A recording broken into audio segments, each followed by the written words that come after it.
ሂጂ ከዚህ ቤት ውጪ፣ ከአባትና ከእናቴ ቤት ውጪ። አንቺ አባትና እናቴ ልታለያይ ነው የመጣሽው። ከዚህ ቤት ውጪ፣ ውጪ። ማንም አይፈልግሽም። ውጪ አክስቴ። አንቺ ስራሽ ሁል ጊዜም ተንኮል ብቻ ነው።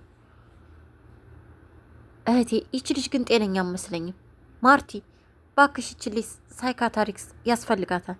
ሰላም ጤና ይስጥልኝ። ውድና የተከበራችሁ የወይኗ ሚዲያ ቤተሰቦች እንዴት ናችሁ? ሁሉ ሰላም፣ ሁሉ መልካም። ዳጣ ድራማ ክፍል 168ን ዛሬ በዚህ ክፍል ይዤላችሁ መጥቻለሁ። ኤቢ በጣም አበደች። እቃዎችን ሁሉ ሰባበረቻቸው፣ ብርጭቆዎችንም ሳይቀር። አክስቷንም ከዚህ ቤት ውጪ፣ ማንም አይፈልግሽም፣ እባክሽ ከዚህ ቤት ጥለሽ ውጪ። አባትና እናቴን ለማለያየት ነው አንቺ ፍላጎትሽ።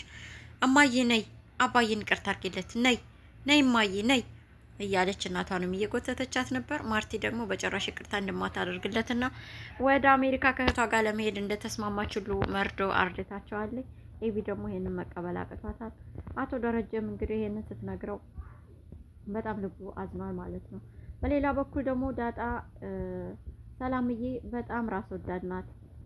እርግጠኛ ነኝ አክስቴ ዛሂዳ ከጠየቀቻት ስለ እኔ ልጅነት በእርግጠኝነት ትነግራታለች። ያኔ ደግሞ ይሄ ቤት በአንድ እግሩ ነው የሚቆመው፣ እኔ እንዲሁም ፈርቻለሁ አለችው። ናታን ደግሞ ብዙም አትፍሪ፣ ሰላም ምንም ቢሆን እማዬን ያን ያህል አጠላትም፣ ለማዬ ክፉ አይደለችም። ስለዚህ ይህን ነገር አታደርገውም፣ እንዲለያዩ አትፈልግም። ዳጣ አትፍረጅ፣ በሷም አትፍረጅ፣ ነገሮች ምናልባት ከምንጠብቀው በላይ ሆነውባት ይሆናል። ለማንኛውም አንቺ አትጨነቂ እያለ እያጽናናት ይገኛል። አርጁን ደግሞ ወደ ገዳም ቆይቶ ከገዳም ሲመለስ ለኤቢ የገዳም በረከት ስጦታ ይዞላት መጥቶ ለራሷ እንኳን ለመስጠት ስላልቻለ ለዘበኛው ሰጥቶት ለዳጣ ማነው ለኤቢ ስጥልኝ ብሎት ሂዷል። እሱ ደግሞ ለምንድን ነው አንተ ማትይዘው? ማለቴ አንተ ጥራትና ስጣት አለው። አይ ልታገባ ስለሆነ እኔና እያየች ከምትረበሽ ብርቃት ሳይሻለኝ አይቀርም።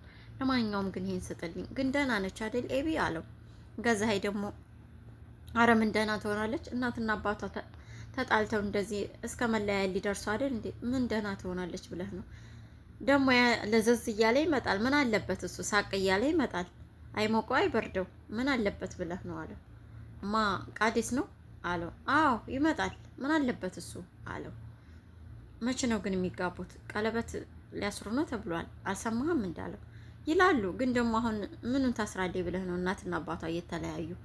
ለማንኛውም አንተ በጣም ተቀይረሃል፣ ይሄንንም አደርስልሃለሁ አለው። እሺ ብሎ አርጁንም አመስግኖት ሄዷል። በሌላ በኩል ለዛ እያበደች ትገኛለች። ምክንያቱም አዲሱ ዘበኛ ማለትም ከቤት ውጭ ያለውን ዘበኛ አፍቅራ የለም ለጋብቻ አስመርጣ የለም። ግን ደግሞ እሱን ደግሞ አክስት ተብዬዋ እንግዲህ ያው ወንድ ስታይ ታውቃላችሁ። እንኳንስ እንደዛ አይነት ወንዳ ወንድ የሆነ ሰው አይታ እሱን በቃ የራሷ ለማድረግ የማትፈጥረው እንደሌለ ተገንዝባችኋል ከባለፈውም ብዬ አስባለሁ። እና ይሄንን ደግሞ ገዜ እየተጠቀመበት ይገኛል። ምክንያቱም ሰውየው ምንም በማያውቀው መንገድ ገዜም ዳጣን የራሱ ለማድረግ ከሴትዮዋ ጋር ሰውየውን እያጣበሰው ይገኛል ማለት ነው። እናም እሱ በማያውቀው መልኩ እንደዚህ ብሎሻል፣ እንደዛ ብሎሻል፣ እንደሚወድሽ ምናምን ብሎ ብዙ ነገር ስለሱ ነግሯት ነበርና እንኳን ይሄንን ብላ ደግሞ አክስት ተብዬዋ እንዲሁም ወንድ ስታይ እንዴት እንደምኮን ታውቃላችሁና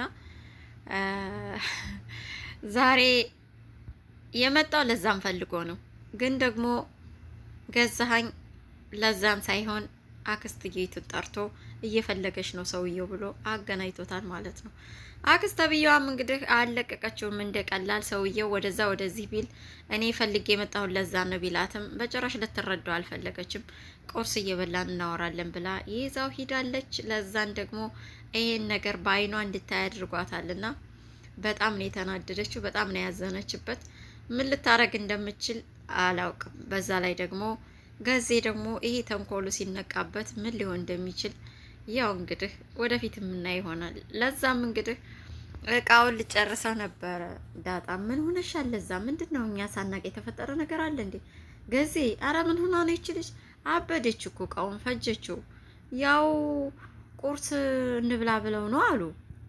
እሷ ቁርስ ልጋብዝ ነው፣ እሱ ደግሞ ያው ራት ጋብዝሻለሁ አላታ ብሏታል አሉ። አረ በዛው አልጋ ቤትም አለ ሲሉ ነበር እያለ እንግዲህ ነገሮችን እያቀጣጠላቸው ነበር። እሷም እንግዲህ በጣም እየተናደደችበት ትገኛለች። ምጥንና ውሀዬ በሌላ በኩል ደግሞ ምጥን ትምህርት ቤታችን ሊከፈት አንድ ሳምንት ነው የቀረን፣ ውሀዬ ቦርሳና ጫማ አንድ አይነት እንገዛለን እሺ እያለቻት ነበር። እሷ ደግሞ እኔ አልማርም እያለች ውሀም እየቀለደችባት ትገኛለች። በሌላ በኩል ቃዲስ እኮ ደውሎልኝ ነበር እያለች ግን ለዛ የት ነው ያለች ዳጣ የት ነው ያለችው እያለች ነበረ። በመጨረሻም ምጥን መታለች ወይ ብላ ገዛኸኝን ጠይቀው አዎ ሳሎን አለችልሽ ብሏ ስለነበረ ወደ ሳሎን ሄዳ ጠይቃት ነበረ። ደውሎልሽ ነበር ቃዲስ ስትላት አዎ ደውሎልኝ ነበር በቴሌግራም እኮ አውርቶኛ፣ አረ እንደውም ፎቶ ልኮልኛል አለቻት። የት አለ ስክሪንሾት አረግሽው አለቻት። አይ ወደውኑ አጠፋው ሳላረገው።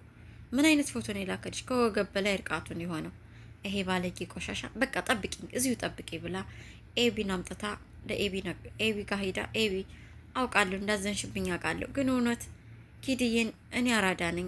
አንቺ እንደምታስቢ ሞኝ አይደለሁም። ደግሞ አንቺ እንዳሰብሽው ምንም አላደረኩም። እኔ አንቺን ለመጠበቅ ነው። ቃዲስ አንቺ እንደምትዩ ጥሩ ሰው አይደለም። ይሄን ደግሞ እንድታይ ነው እኔ እየሞከርኩ ነው። ምን አገባሽ? አውቃለሁ እንዴት ተናደርሽብኝ፣ ግን ነይ አሁን ባይንሽ ማየት አለብሽ ብላ እጇን እየጎተተች ለዛ ጋምጥታታል።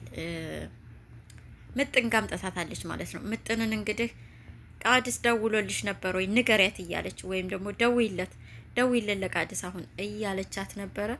ግን በዚህ ሁኔታ የቃዲስ ተንኮል የሚጋለጥ ይመስላችኋል? እኔ ግን አይመስለኝም። ለመሰላችሁ ለዛ እቺ ማንች ሶሪ ምጥን አብራርታ ማውራት አትችልም። በተለይ ደግሞ እነሱ ፊት ሲሆን ትደናገጣለች፣ ትደናበራለች። ምን እንደምታወራ ሁሉ አያውቅም። ቃዲስ ደግሞ ከሌላ ሰው ጋር እንደሆነች በቀላል አማርኛ በደንብ ነው የሚረዳትና በእርግጠኝነት ሀሳቡን ቀይሮ ለወንድ አትደውይ፣ አንቺ እኮ ገና ህጻን ነሽ፣ ትምህርትሽን ጠንክረሽ ተማሪ፣ አሁን ደግሞ ትምህርት ሊከፈት ነው፣ አጋዥ መጽሐፍ ምናምን ከፈለግሽ እኔ ያግዛችኋለሁ፣ ከውሀዬ ጋር በደንብ አጥኑ ብሎ እንደሚሸውዳቸው ነው የሚሰማኝ። ያኔ ደግሞ አሁንም ዳጣ ውሸታም ትሆናለች በኤቢ ፊት ማለት ነው። ስለዚህ ኤቢ ሳትወድ በግድ ወደ ቃዲስ ወጥመድ የምትገባ ይመስለኛል። አንደኛ በእህቷ ስለተናደደች እህቷን ቆም ብላ ለማየትና ለመስማት እድል አልሰጠቻትም። ምክንያቱም እሷ የምታስበው ናታንን የቀማቻት መስሎ ነው የሚሰማት። ግን ደግሞ ናታን እቃ አይደለም። ናታን ስለወደደ ስለፈለገ ብቻ ነው ወደ ዳጣ የሄደው እንጂ ዳጣ ብቻ ስለፈለገችው አይደለም ወደሱ የሄደው። እሱም ብሏል ይሄንን ነገር ዳጣ እኔ እቃ አይደለሁም፣ አንቺ ስለፈለግሽ ብቻ ሳይሆን እኔ ስለምፈልግ ነው ወደ አንቺ የመጣሁት፣ አንቺ አይደለሽም የቀማሻት እኔ ስላልፈለግኩ ነው እንጂ ብሏታል። ኤቢ ግን እንደዛ አይሰማትም። ሶሪ ዛሬ ምንድነው ተደነባበርኩኝ አይደለም፣ ይቅርታ። ኤቢ እንደዛ አይደለም እየተሰማት ያለው ለእህቷ ስትል ናታንን እንዴት ወችላት ነው የሚሰማት። ለዛም ነው በእሷ ላይ ትንሽዬ ስበብ ፈልጋ የምትናደደው እና ትንሽዬ ነገር አይታ ብትረዳትና ከዳጣ ጎን ሁና የቃዲስ ማንነት ብታጣራ እውነቱን ለመናገር ቃዲስም ባንዴ ነበር የምትይዘው። ግን ሰውየውም የኤቢ እንደዚህ መሆን ለሱ ተመችቶታልና ነገሮችን ደግሞ ከመቅጽበት ነው የሚረዳው። በጣም ፈጣን ነው። ተንኮለኛ ሰው ፈጣን አይደል? በጣም ፈጣን ነው እና አሁንም ዳጣን የሚያሳፍራት ነው የሚመስለኝ። አንድ ቀን እውነቱ እስከሚወጣ ግን ያው ዳጣ አንገቷን ደፍታ እንደምትቆይ ነው የሚሰማኝ።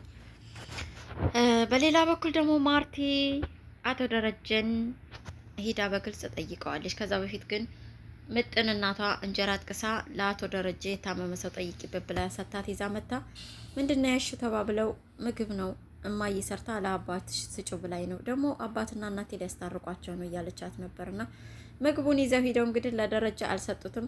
ዳጣና ምጥንና ውሀዬ ከደረጀ ጣገብ አልጋው ላይ ጫፍ ላይ ቁጭ ብለው እየበሉ ነበር። ደግሞ የምን ምግብ ነው እዚህ የምትበሉት አለቻቸው ማርቲ። እናቴ እኮ ነች የታመመ ጠይቂ ብላ የሰጠችኝ። ወይ ለምን ትቸገራለች? አሁን መታ አይታው የለም እንዴ? ለምንድን ነው ይሄን ያህል የተቸገረችው እናትሽ? በሉ ውጭ ሁኑና ብሎ አንዴ ውጭ ሁኑ አለቻቸው። ሁለቱንም ካስወጣይ በኋላ ማርቲ ሀሳቡና ስሜቷን አንተም ተቸገርክ፣ ተጨነክ፣ ልጆቹን በምታየው መልኩ ተረባብሸዋል። ቤቱ ተበጥብጧል። ይሄ ነገር መቆም አለበት። እኔ ደግሞ ከምታስበው በላይ በጣም ተጎድቻለሁ። ማረፍ እፈልጋለሁ። ከዚህ ነገር ለማረፍ ደግሞ ከእህቴ ጋር ወደ አሜሪካ ለመሄድ ወስኛለሁ። ስለዚህ እባክህን አንተ የምትለውን ሀሳብህን እባክህን በዚህ ጽፈህ ልታሳውቀኝ ትችላለህ? አንተም ወደ ውጭ ሀገር ሄደህ እንድትታከም የምችለውን ሁሉ ጥሬ ነበር፣ ግን ከሀገር መውጣት ሳይጠበቅብህ እዚሁ እንደምትታከም ነግረውኛል። እግዚአብሔር በቶሎ እንደሚምርህ ተስፋ አድርጋለሁ። እባክህ ሀሳብህን አስፍርልኝ ብላ ወረቀትና እስክሪብቶ ሰጠችው።